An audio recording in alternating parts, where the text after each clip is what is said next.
investigador del Centro Cultural de la Cooperación y de la Universidad de Buenos Aires. Docente de Economía e Historia Económica, Social y General. Y por supuesto, nuestro incorregible en Economía. 10 de la mañana nos pidió que lo llamemos, 10 de la mañana nos dijo que nos iba a poder atender y por eso lo llamamos a esta hora. Mi teléfono dice 10:10, lo saludo ya a nuestro hombre en economía, Ernesto Matos. ¿Qué tal, Rodrigo? ¿Cómo anda por ahí? ¿Cómo andamos? ¿Bien? ¿Tenés segundo nombre, Ernesto, vos? Javier. Ernesto Javier. A mí me gusta, viste que Marcelo Araujo en los relatos siempre decía el segundo nombre del jugador, tenía esa tendencia, ¿no? En general eran todos inventados esos segundos nombres, pero los metía. Así pero cuando decía Ariel Arnaldo Ortega era verdadero. Sí, eso es verdad. Ortega sí, pero con Riquelme y de Alessandro decía cualquier cosa. Erne, ¿cómo estamos? Muy bien, ahí escuchándolos. Muy interesante lo de Nathanson.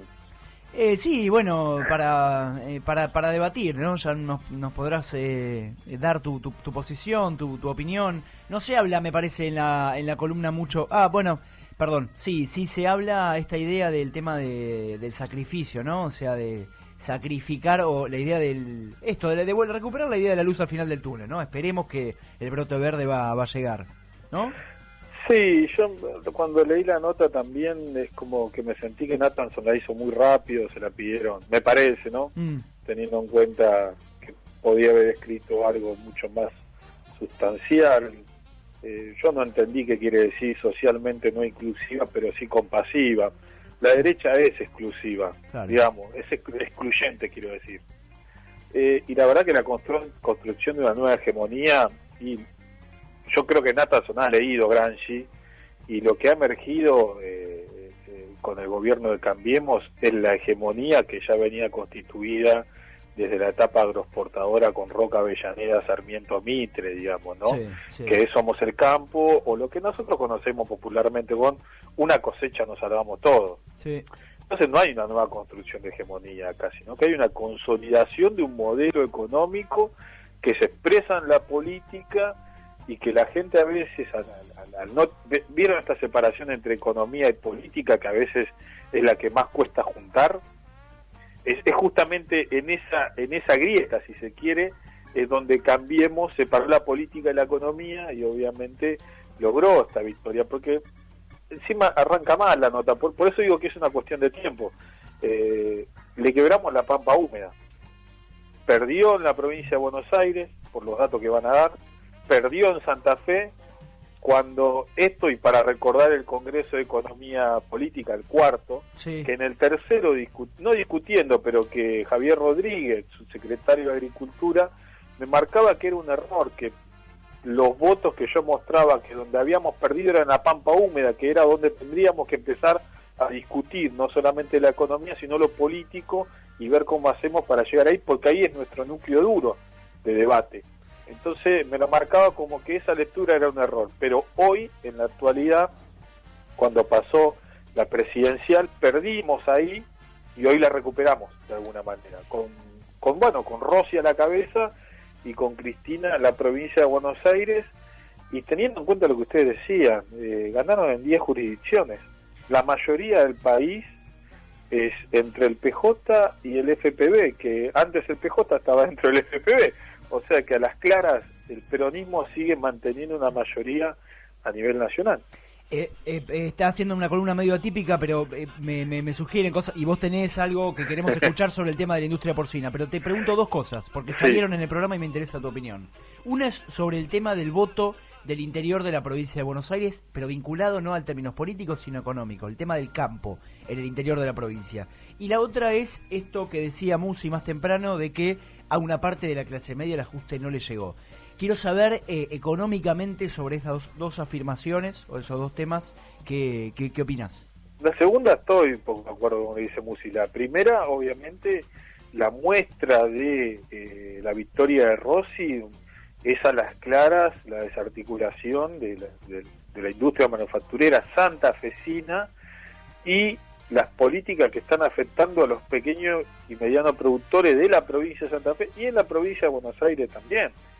Lo que pasa es que en ese mapa de producción vos tenés que tener en cuenta que tenés zonas maiceras de girasol, de trigo, y que en el caso del trigo y girasol, que es parte de la mitad de Buenos Aires para abajo, obviamente no han tenido un mal desempeño, salvo la cuestión de las inundaciones, pero no es que se ven afectados directamente por la política, no, se ven beneficiados, pero en esa lectura, por eso digo, no hay que separar la economía de la política. El mapa productivo de la Argentina, hoy como está, hoy tenés una grieta entre los pequeños, entre la Federación Agraria, CRA, CONIAGRO, que antes te copaban la mesa de enlace con la sociedad rural, y hoy la sociedad rural argentina te pide apertura, justamente volviendo al tema porcino, en un tema en el cual la variable que les permitía compensar las pérdidas de la soja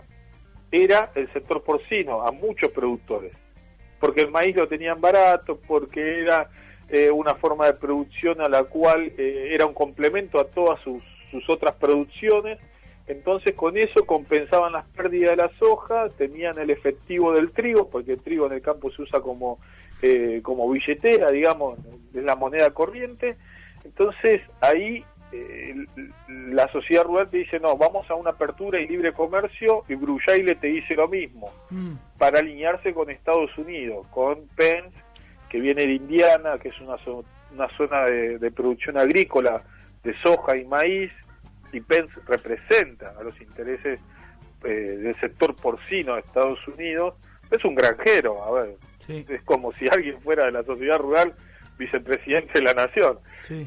Entonces, ahí es donde vos tenés en esta elección, primero ya en las distintas políticas económicas tenés una fractura. Ahora, estas políticas que continúan con estas características van a seguir profundizando las diferencias entre los productores, digamos, y lo que es la sociedad rural argentina. Sí, totalmente.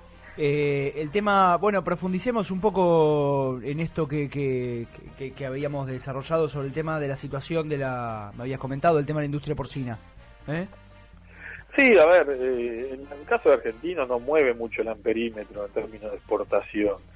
Sí, lo que en algún momento habíamos escrito, que en muchas parrillas el precio de la bondiola, el sándwich de bondiola, estaba el mismo que el sándwich vacío. ¿Qué estaba pasando? Doy fe. Que el sándwich vacío, la carne estaba cara. Sí. Entonces, te vendían el sándwich de bondiola un poquito más barato, pero la carne de cerdo estaba mucho más barata que la carne vacuna. Entonces, en todo este periodo sirvió como para compensar a las parrillas en sus ventas. Sí. Por eso es un sector sensible para el consumo interno, porque es una alternativa al consumo diario de carne, y por eso muchos productores, como están viendo ustedes en las noticias, están reclamando y están, digamos, pidiendo justamente que se vuelva para atrás con esta medida, porque obviamente está en peligro más o menos unos 34.000 puestos de trabajo, y en muchos casos el desarrollo de un producto que en algunas localidades muchos productores solamente producen el cerdo y no lo comercializan. Sí. Y en muchos casos podría el productor también hacerse con la comercialización para evitarse costos y obviamente ampliar sus ganancias. Pasa que con esta política de apertura con Estados Unidos, eso se corta. Y esto viene a raíz de un juego geopolítico de Estados Unidos. Estados Unidos sabe muy bien que China ya tiene, todos vemos que hay soja futuro, ¿no? Precio de la soja futuro, petróleo futuro, sí. Pero nadie se esperaba que China pusiera el índice de cerdo a futuro, porque China produce carne porcina y produce en cantidad, y hace 3-4 meses atrás en una nota de Economist ellos ya lanzaban el índice de porcino para tratar de regular un poco el precio del cerdo, y esto obviamente a Estados Unidos le cierra un mercado importante, y por eso tiene que venir a la Argentina a negociar esto, y obviamente porque la Argentina es el principal Es el principal lugar donde Estados Unidos tiene inversiones en la Argentina en los últimos 8 o 10 años más o menos, donde puso todas sus inversiones el principal país en la Argentina. O sea, con el kirchnerismo también. Sí. Ah, perfecto.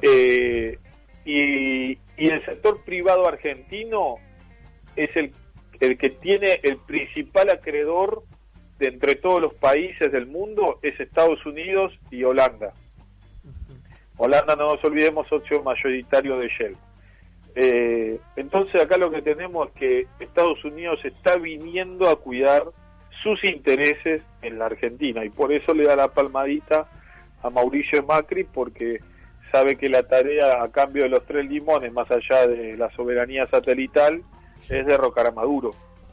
Claro. Entonces, para compensar eso, le dice, bueno, toma otros 3 limones, seguí exportando, pero tu tarea es derrocar a Maduro. Ernesto, y me parece, eso es lo que vino a hacer. Ernesto, una cuestión vinculada específicamente a este tema de la modificación o de la apertura de la industria porcina, pero que va más que nada vinculado a algo más general, que son distintos tratados denominados en el discurso oficial como bilaterales, como recíprocos, pero me recuerda mucho a los tratados de reciprocidad de los 90, donde Argentina le daba elementos o materias primas u otras cuestiones vinculadas a la economía, pero que no recibía esa reciprocidad en términos económicos palpables a corto plazo. ¿Cómo viene la cuestión bilateral esta que se anuncia, pero que en realidad Argentina está siendo muy perjudicada? Bueno, eso va a encontrar resistencias, dependiendo de cada sector, como está pasando en el Mercosur. El sector agropecuario argentino se resiste a una apertura con la Unión Europea. Lo mismo pasa, bueno, esto ya es un conflicto con Estados Unidos.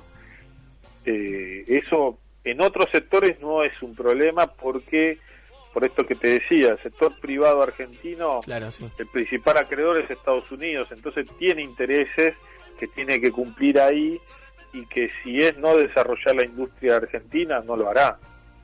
Entonces, importará, digamos, en tal caso, los productos que necesita elaborados, y bueno, obviamente exportará la materia prima necesaria.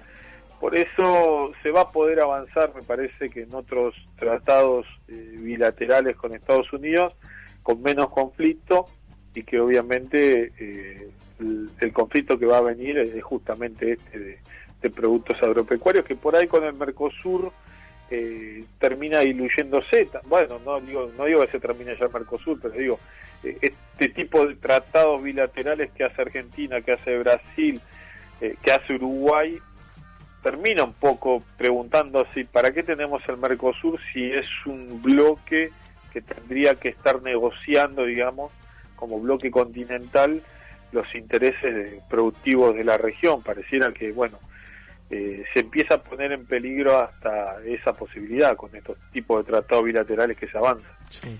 Ernesto, ¿a qué vino a la Argentina Jim Yong Kim, aparte de decir que los argentinos debemos sacrificarnos en pos del crecimiento?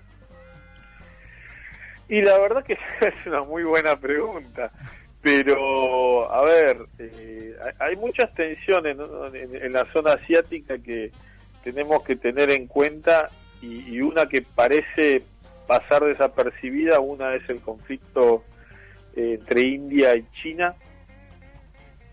Hay una zona de ocupación, mientras estamos nosotros, yo sé que el tema importante es nuestro agropecuario, la elección de Cambiemos, la nota de Nathanson. No, pero nos interesa hablar, cuando te llamamos a vos queremos hablar de economía, basta de Sanata. Ya sé, pero digo, en la zona asiática hoy, en todo eso, la atención principal está puesta en la ocupación de Batuk, creo que se llama, una zona norte de la India, donde China tiene también una disputa territorial, y alrededor de eso la situación de la energía nuclear y desarrollo de Irán. Está un poco en este punto, me parece, más pasando por ese lado el contexto internacional que el crecimiento económico, que me parece que ahí es donde se están diferenciando los temas de agenda, porque justamente hoy pensar en crecimiento económico cuando no hay en el mundo un repunte claro y mientras todos los países se están volviendo proteccionistas y volviendo a la etapa de negociar uno a uno para no perder mercados, eso queda un poco de lado. Totalmente. Para cerrar, algún dato, estamos redondeando o terminando el 8º mes del año. ¿Algún dato a soslayar de lo que podemos esperar de la economía en estos Algo bueno, 4 meses? algo bueno, por favor. Sí, claro. Si pudiera. Bueno, por ahora el índice de morosidad sigue alrededor de los 2 puntos, o sea que la cadena de pagos no se ha roto todavía. Esto quiere decir los préstamos que tiene el sector privado, si tiene capacidad de devolverlos. Por ahora baja, por ahora bajo el índice de morosidad. Así que todavía hay un poco de respiro en la economía. Somos respetuosos con las deudas. Pareciera que sí, están todos sacando créditos para pagar deuda, pero esto en algún momento va a empezar a subir y ahí, bueno, obviamente vamos a tener la información de primera mano y, bueno, avisaremos con tiempo lo que deben hacer cuando esto empiece a ocurrir. Muy bien, eso sería lo más importante. Amigo, bueno, no falta todavía para el 4º Congreso, ¿no? De Economía Política, octubre estamos hablando, ¿no? Estamos hablando de octubre, todavía Bien. falta, pero bueno, ya estamos recibiendo ponencias, así que... Calentando motores. Y sí, a empezar a leer los expresidente? resúmenes que mandan. ¿El expresidente? Estamos en eso, estamos trabajando. Vamos. Muy bien, estamos trabajando. ¿Ves? Sí, son gestiones. Lo tuyo está. Sí, Sí. Estás con el eslogan de Cambiemos, ¿eh? Estamos Claro, trabajando. en el segundo semestre lo vemos. Muy bien. Abrazo grande, amigo. Abrazo grande. Hasta luego, nos vemos.